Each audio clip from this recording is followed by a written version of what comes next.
Well, hello, everybody. Welcome to Mike Check Real Life. I'm your host, Mike. First and foremost, Happy New Year 2026. Let's hope this year goes better than the previous five, right? But anyhow, on another note, we've had a pretty amazing year. I was out actually celebrating with my wife today, Melissa. She's a business owner here in our city, and she received an award for being the top business in her field here in our city. Now, we're a fairly small city. She came in number one out of 13. But in the state overall, out of some 600, nearly 700 businesses, she ranked eighth. And so she's still in top 10 in the state of Tennessee and number one in our city, which is amazing because of the fact that there's some established businesses in this city in her particular niche, and she's only been in business for a year. We signed the lease last November, so I'm super proud of how hard she has worked and how far she's come. And I won't share much about her testimony, but if you get to know my wife, and I will have her on the podcast here in the future to share some of her testimony so you can see how far she's come, because my wife has overcome some terrible odds that most don't come back from. And now to be a successful business owner, I'm so proud of her. That being said, while we were at our celebratory lunch, we were having the discussion, and she just kept saying, I can't believe it. I can't believe it. And I told her, I said, I can believe it. I can absolutely believe it because I know you and I know how hard you work when you put your mind to something. You succeed at it. And she said, well, I've never succeeded at anything I've done. I've always failed. And I told her in response, no, actually, you haven't failed at everything you've put your mind to. You've just put your mind to the wrong things, and you've succeeded at every one of them.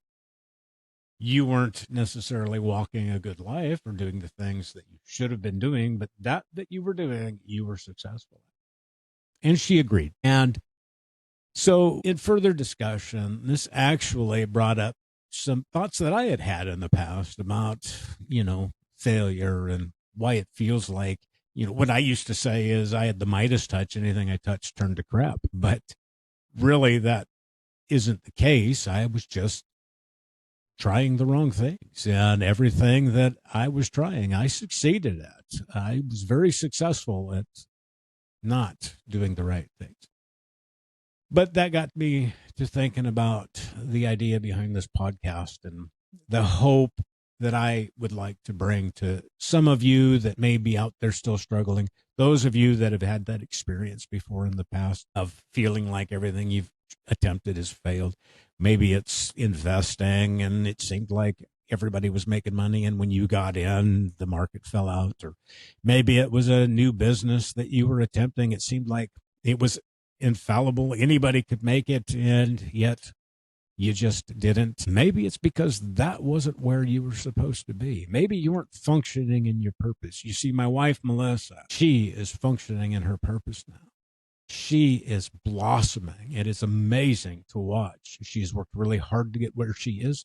God has blessed her diligence and her faith in stepping out. It's just amazing to watch. You see, when we're functioning in our purpose, God rewards us for being diligent and obedient. And so that's what I'd hope to get here today and encourage you. Find out what your purpose is. Seek that. In all your ways, acknowledge him, and he'll direct your path. So I actually wrote out a little something here along this lines. Now I'm going to read it. I don't necessarily like reading in public or, on a podcast, but I want to make sure and get to all of the points on this. And I have a tendency to hit rabbit trails and go left or right when I'm trying to make a point. And I really want to make sure that this speaks into somebody's life and actually gives some hope and some encouragement, because like myself, like my wife, many of you have probably felt like that. Some of you are probably feeling like that right now. And then this new year, I don't want you going into this new year feeling like that. You see, not everything will you fail. You just have to figure out what the right thing is to move towards. So with that being said, I'm going to go ahead and open up my text program here. I'm going to read this for you. But while I'm opening that, if you'd take a second, for me, and maybe hit the like button, the subscribe button, the share button. And, my hope here is to get this to where I can go live on YouTube. I'd like people to be able to call in that need some encouragement, that need to hear a voice, that need somebody to talk to. Until I hit 50 subscribers, I can't do that. I can't go live. YouTube won't let me go live, which is fine. I mean, I'm at like 38 subscribers right now, which is amazing to me that 38 people actually want to hear what I have to say. That's great. Sometimes along the message today, I feel like maybe nobody wants to hear what I have to say. And then 38 people come along and hit that subscribe button and tune in. And when I share on social media, they give words of encouragement, and it does my heart good. But how you can help if you just want to make a difference in somebody's life today, it's free. I'm not looking to monetize. I'm just asking you to hit the subscribe button, get me to 50 subscribers so I can go live and maybe be a voice of reason for somebody that would like to call in the future. Not to mention the fact that we're going to bring guests in here. I've got many people that want to come in and share testimony of stuff that they've overcome in their life and how God's brought them through and how now they're flourishing after finding out what their actual purpose is and when they're functioning in that purpose. So again, let me go ahead and open my notes here. So the question is, why does it seem like I'm always on the losing end of anything I touch? It appears like things will flourish until I get in, then they tank. I want to answer this carefully and honestly, because what I just described is real to the person experiencing it. It was to me when I experienced it, even when the cause wasn't what it felt like on the surface. First, this is not a curse, a defect, or some cosmic mark on you. And it's not that everything you touch fails. That belief typically forms after a prolonged period of high effort and low reward, especially in individuals who carry responsibility, conscience, and endurance. So let's unpack what's likely happening. 1, you tend to enter situations after the easy phase is over. I have done that in the past. Many people only get involved when things are already working smoothly. You, on the other hand, most likely step in when something needs fixing, responsibility needs to be taken, or structure or accountability is required. That's the moment when friction shows up. So it looks like things were fine until I got involved. But in reality, problems became visible when responsibility entered the room. You're not the cause of the collapse. You're often the first person honest enough to confront reality. 2, you operate with integrity in systems that quietly depend on shortcuts. A lot of people succeed because they avoid hard truths, they defer consequences, they pass costs off to someone else. When you show up and say, let's do this right, systems built on imbalance start to wobble a bit. That doesn't mean you broke it. It means it couldn't survive scrutiny. Let's face it, integrity is destabilizing to fragile success. 3, you stay longer than most people would. Here's a subtle critical point. People who avoid failure leave early. People who carry weight stay until it hurts. Because you don't abandon things at the first sign of trouble, you end up being present for the downturn, absorbing blame that belongs to timing, markets, people, or systems, or internalizing outcomes that weren't yours to control. That creates the illusion of a pattern centered on you. Quite frankly, that's not failure. That's exhibiting courage that is uncommon today.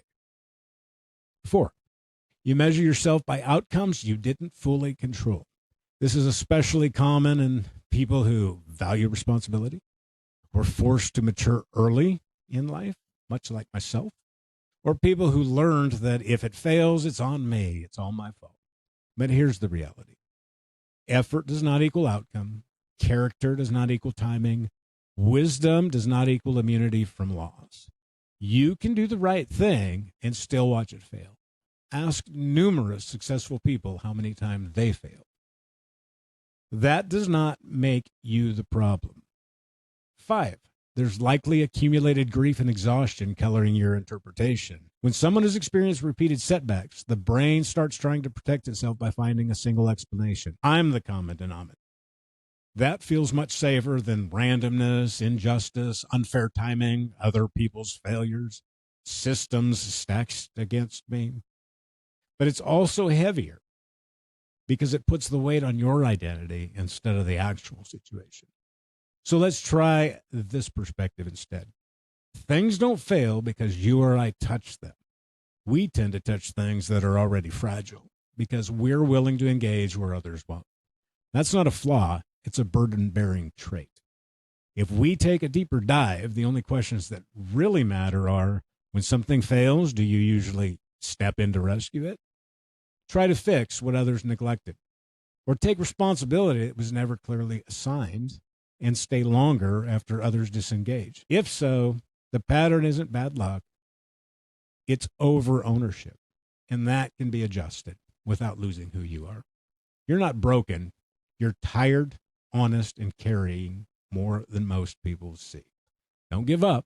Focus on things that God has for you, and you can't fail. And that being said, I am so glad that you were here today. Again, comment down below. Tell me if you've ever experienced this. I can't be the only one. My wife can't be the only one. I'm sure some of you may be even experiencing those feelings today. As we get into this new year, let's change our perspective.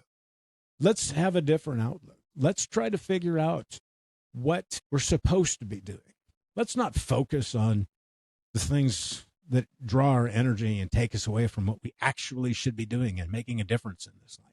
There's enough people getting into things that they don't belong in and not minding their own business that we don't need to be doing that. Let's focus our energy where it matters. Let's do what His will is for us. Let's function in our purpose. Let's make a difference in somebody's life. When we seek the things that He has for us, we can't fail. He won't allow that. As long as we stay humble and it's His will, we have nothing to fear and we have nothing to lose. We only have everything to gain.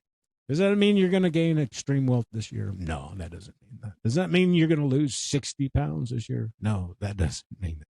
But what it does mean is it means that you're going to succeed because you're doing what you're supposed to be doing by functioning in your purpose. With that being said, happy 2026 to you. I pray that everything that you put your heart to that is in His will brings you all of the joy that you can imagine. Thank you so much for joining me here today. I look forward to seeing you again. We're working on the studio downstairs, getting that ready so that we have a little better space rather than here in my room where my wife sends me alone to think about my choices and actions and how they affect the world. But the studio will be coming along soon. We will be having some guests come in here and share their overcoming and testimony and the things that they've come through and their successes in life. I'm so excited to be coming into this new year and doing what I believe God is drawing me to do, and that's being a voice of reason into somebody's life that may need just a little bit of hope and a little bit of love. I do love you. I am so glad that you're here to join me, and I look forward to being here with you again. God bless you.